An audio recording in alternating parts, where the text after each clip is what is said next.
El sueño de Eduardo Ojeda, Quiraibotí, bañado en las olas azules del mar, para Ipuajo viva ripipe, oculto mi nostalgia del presente, añongatute shagau anagua.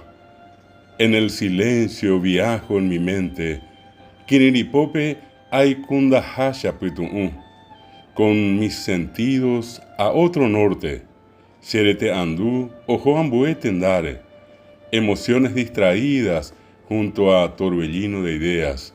Ba'e andú paisagua, oyeje a temiandú y vituyerere.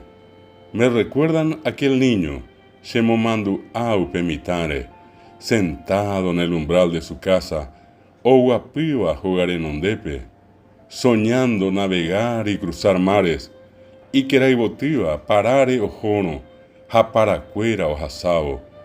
En esta mañana de sol, descalzo en la arena, copijarebe y cuarajíbape, pinandí, irembe ipe, sintiendo las olas golpear mi cuerpo, añanduvo y pa un oñenupaba seretere.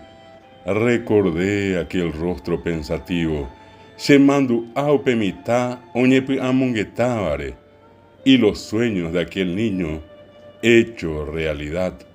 Jaupemita que era iboticuera co anga oñemoañete pireva. El viento me dice que todo tiene un tiempo bajo el sol. Y vituje y sebe o pamba eureco jaji ara co cuarajiwipe.